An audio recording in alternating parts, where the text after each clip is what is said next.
Salut, j'espère que tu vas bien. Bienvenue dans cette vidéo du module 5. Je vais te donner mes 10 astuces les plus simples pour que tu puisses réaliser tes photos seul ou accompagné pour tes réseaux sociaux. Quand vous partez en shooting, que ce soit pour shooter quelqu'un d'autre ou pour vous shooter vous, l'idée c'est vraiment de se débrouiller avec ce qu'on a. Ça ne sert à rien de vouloir acheter du matériel à 2000 €. C'est vraiment de pouvoir faire nos propres photos du quotidien avec notre smartphone.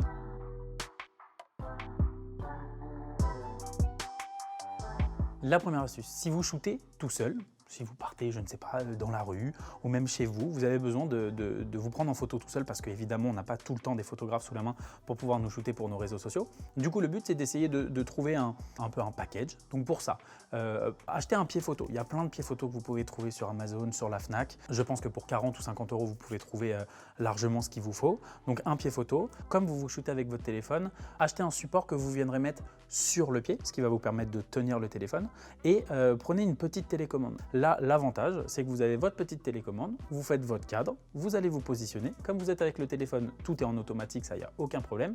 Et vous pouvez donc faire différentes positions, cacher la télécommande dans votre main et vous pouvez déclencher, appuyer et puis prendre une multitude de photos. Cependant, attention, je sais que c'est beaucoup plus pratique quand on est tout seul de se voir quand on prend des photos. Donc qui dit se voir dit que vous vous shootez avec l'appareil photo frontal. Donc l'appareil photo qui est devant votre téléphone. N'hésitez pas à shooter avec l'appareil photo qui est derrière. Donc c'est pas très pratique effectivement parce que vous ne vous voyez pas. Mais par contre les photos seront de meilleure qualité. Et après pour retoucher ou pour faire des petites modifs dessus, ce sera quand même beaucoup plus simple sur une photo qui est de meilleure qualité.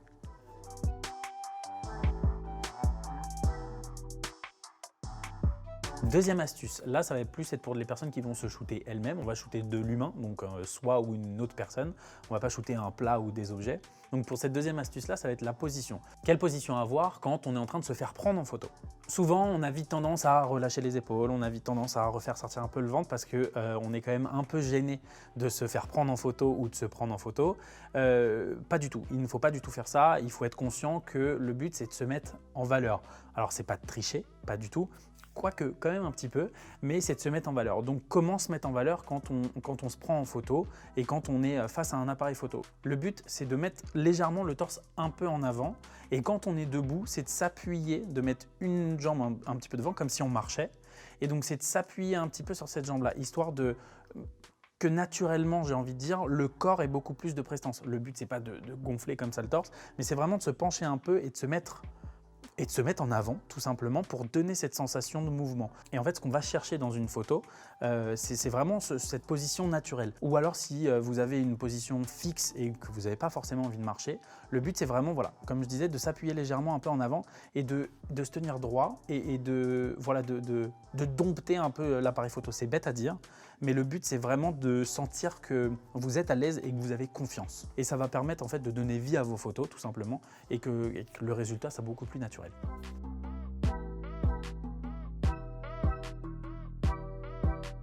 On en vient à la troisième astuce qui est liée à la deuxième avec cette histoire un peu de mouvement. C'est que quand vous vous prenez en photo, n'hésitez pas, enfin quand vous vous prenez vous en photo ou quand vous prenez quelqu'un d'autre en photo, n'hésitez pas ça c'est mon expression, mais n'hésitez pas à mitrailler. Pourquoi mitrailler? Vous appuyez sur le bouton, vous appuyez sur le bouton, vous appuyez sur le bouton, et ce qui va vous donner du choix après, et vous allez réussir à capter ce petit moment qui va vous permettre de rendre votre photo encore plus belle qu'elle ne l'est déjà. Quand je shoot pour l'influence, c'est vraiment cette technique-là que j'ai. Donc là, vous le voyez à gauche de l'écran. Donc là, Marine s'est positionnée. Et donc là, je lui demande de bouger. Moi, je bouge aussi. Et elle bouge aussi. Et je mitraille. Je lui demande de rigoler. On est vraiment devant le bureau. Donc je l'ai shooté, vous le voyez, je mitraille. Donc j'en fais énormément. Il y a 40 photos. Et après, pareil, hop, je vous remontre. Ça permet de sélectionner sur l'iPhone. On sélectionne, on fait défiler. Par exemple, celle-ci, regardez comme elle est belle là. Hop, celle-là, je la trouve très belle, je la mets en favori. Et puis je continue. Voilà, là, elle est en train de rigoler. Celle-là, je la trouve très sympa aussi, je la mets en favori. Et ce qui permet par la suite de pouvoir aller récupérer dans le dossier favori toutes les photos qu'on a déjà sélectionnées. Quand on shoot beaucoup, ça permet de faire un tri très rapidement.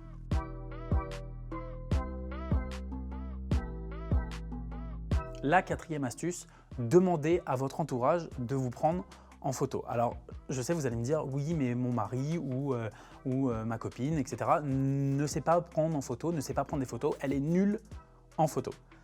C'est pas grave, pas de panique, L'avantage de shooter avec le téléphone, c'est que tout est automatique et que ensuite vous pourrez retoucher la luminosité, la couleur, etc. L'important, c'est que si vous demandez, je ne sais pas, à votre sœur de vous prendre en photo et qu'elle est nulle en photo, ce que vous faites, c'est que vous repérez un petit lieu, vous prenez votre téléphone, vous regardez, vous, ce qui peut vous plaire comme cadre, vous positionnez votre sœur à l'endroit où vous voulez être shooté, vous prenez une photo et vous lui montrez le résultat. Comme ça va lui permettre de comprendre exactement ce que vous voulez. Prenez la personne, expliquez-lui, montrez-lui exactement ce que vous voulez et après ce sera beaucoup plus simple. N'hésitez vraiment pas à demander autour de vous parce qu'encore une fois, on n'a pas tous la chance soit d'être photographe nous-mêmes déjà, parce qu'on peut très bien vouloir faire du contenu pour les réseaux sociaux sans forcément s'y connaître en photo. C'est pour ça que le téléphone, c'est vraiment très simple. Donc n'hésitez pas, n'ayez pas peur de demander à votre entourage.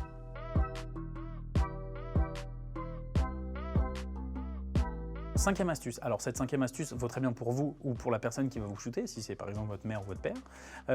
Essayez toujours pour vous mettre en valeur de shooter soit au niveau du regard, soit au-dessus du regard. Ou alors si c'est vraiment en dessous, c'est parce que là vous prenez un parti pris et vous voulez de la grandeur, etc. Dites-vous que pour vous mettre en valeur, vous allez être toujours plus gracieux, j'ai envie de dire. Voilà, regardez. Donc je viens d'allumer mon téléphone. Je vous montre un exemple. Si je me shoot ici, ça va être beaucoup moins gracieux que si je me lève et que je mets mon téléphone un petit peu plus haut. Donc, soit au niveau du regard, donc là je suis au niveau du regard, en dessous on commence à voilà, à voir un peu les doubles mentons, mais donc soit au niveau du regard ou alors un peu plus haut, et ce qui va vous permettre, c'est pour ça que ce fameux selfie, la position du selfie, c'est une position qui est haute, donc ce qui va vous permettre finalement d'être beaucoup plus gracieux.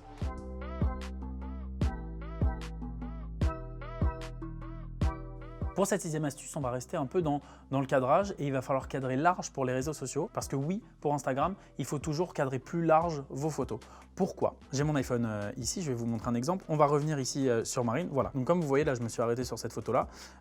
Marine est au centre et il y a de l'air à gauche, il y a de l'air en haut et il y a de l'air quand même pas mal à droite. La photo apparaît en carré et donc du coup, la photo est coupée. Donc si vous shootez trop proche de votre sujet, donc si votre visage est beaucoup trop proche de l'objectif, vous risquez tout simplement de vous retrouver avec une photo sur votre feed où on va voir votre nez ou votre bouche, votre front coupé, etc. Donc c'est jamais très beau. Donc pour s'assurer de ça, n'hésitez vraiment pas, alors pas shooter de 15 mètres, hein, mais à élargir un peu pour que ensuite, après, une fois que vous importez ça sur l'application, eh ben, la photo soit parfaitement cadrée sur votre feed.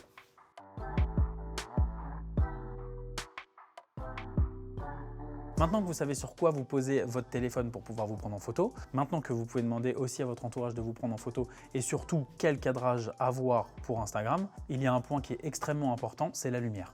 Septième astuce, c'est ne jamais shooter en contre-jour. Alors qu'est-ce qu'est le contre-jour? Le contre-jour, c'est quand vous vous mettez contre le jour. C'est bête à dire, mais quand il y a une source de lumière qui est beaucoup plus forte dans votre arrière-plan et que votre visage n'est pas assez éclairé, c'est là où il y a le contre-jour. Un exemple concret du contre-jour, on a été dans le bureau de Marine et on est typiquement en train de shooter, regardez, en contre-jour.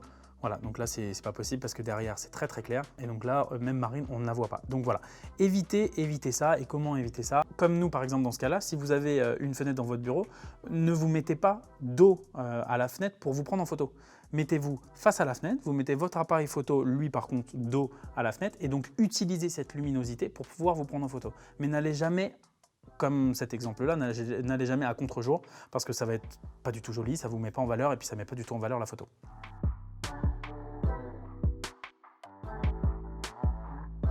On continue dans la lumière avec cette huitième astuce. N'hésitez pas à faire des photos qui sont lumineuses. Privilégiez toujours les endroits par exemple en extérieur. Ça c'est, je ne le dirai jamais assez. Ne vous mettez pas dans une salle où il y a très peu de lumière ou alors favorisez le flash, etc. Mais là, on est au téléphone, il faut que ce soit rapide et simple. On est dans l'influence. Donc privilégiez toujours soit des lieux en extérieur, ou soit des lieux en intérieur quand c'est très lumineux. Ou alors si vous shootez en intérieur et que vous avez par exemple une maison qui est un peu sombre, vous pouvez trouver sur internet, vous avez ce qu'on appelle des ring lights ou alors des petits projecteurs pour pas très cher, qui vont vous permettre de pouvoir éclairer un peu tout ça sans que ça vous coûte une fortune. Pourquoi favoriser les lieux qui sont lumineux? Parce que plus c'est lumineux, plus les téléphones adorent, parce que tout de suite, tout est beaucoup plus beau quand c'est lumineux. Déjà, la qualité de la photo va être beaucoup plus belle, hein. Vous pouvez prendre votre téléphone et tester. Allez dehors, prenez une photo quand tout est clair. Allez à l'intérieur et quand il fait un peu nuit, prenez des photos. Tout de suite, il va y avoir du grain, ça va être trop sombre et ça va pas être joli. Alors attention, quand vous allez shooter dehors, pareil, il y a plein de petites techniques pour avoir de belles photos. Typiquement, ne shootez pas quand il fait grand soleil dehors. Par exemple, la pire lumière pour un photographe, c'est la lumière de midi. Le soleil est pile au-dessus, il va venir faire des ombres sur votre visage, ça ne va pas être joli du tout. En plus de ça, comme il y a beaucoup de soleil, ça va créer sur le sol et dans votre arrière-plan des zones d'ombre, des zones de lumière, donc ça ne va pas être joli. Ce qu'il faut privilégier comme journée, c'est des journées qui sont nuageuses, parce que les nuages vont permettre d'absorber toute la lumière, mais de la diffuser. Donc vous n'allez pas avoir d'ombre, vous allez avoir une lumière qui va être diffuse partout. Ça va tout simplement éviter que vous ayez des ombres disgracieuses sur votre visage. Ça va être la même chose quand vous allez prendre, par exemple, si vous êtes dans la food, influenceur food, que vous allez prendre un plat en photo. Ça va toujours être plus joli d'avoir une lumière diffuse et qui va englober et qui va mettre en valeur votre sujet.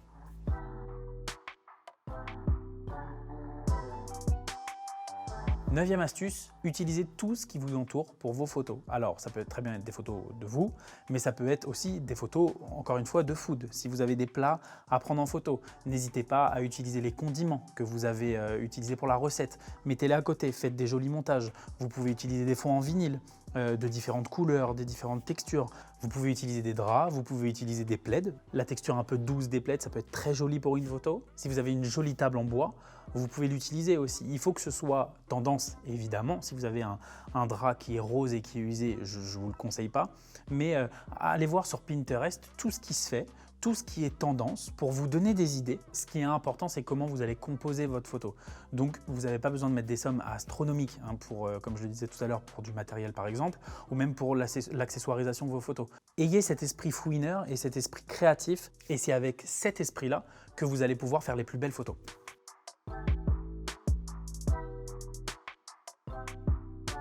La 10e et dernière astuce, la retouche photo. Alors, qu'est-ce que c'est que la retouche photo? La retouche photo, c'est pas forcément se retoucher les hanches, se retoucher les seins, se retoucher les cuisses ou le ventre ou s'affiner ou se grossir. Pas du tout. Ça, c'est de la triche. La retouche photo, elle va permettre déjà de mettre votre petite touche créative. C'est-à-dire que quand on va arriver sur votre feed Instagram, on va se rendre compte que c'est vos photos. Généralement, les photographes fonctionnent comme ça. Vous allez vous rendre compte que quand vous allez shooter et que vous allez commencer à retoucher vos photos, vous allez pouvoir ressortir le potentiel créatif de vos photos. Alors, qu'est-ce qu'on retouche? Je vais vous montrer juste les bases déjà de ce qu'il y a. Moi, j'ai un iPhone, mais je pense que typiquement, il y a ça dans tous les téléphones. Là, prenons l'exemple de cette photo-là. Je vais la modifier. Et en fait, déjà, l'iPhone va vous donner, il va vous donner déjà plusieurs pré-réglages. Donc vous pouvez en choisir un, prenons celui-là par exemple. Et ensuite, après, vous allez avoir toute une suite de réglages qui sont déjà dans votre téléphone. Donc ça, c'est quand même plutôt pas mal parce que ça peut vous permettre de régler, par exemple, l'exposition. Ça peut vous permettre de régler, vous allez avoir voilà, le contraste.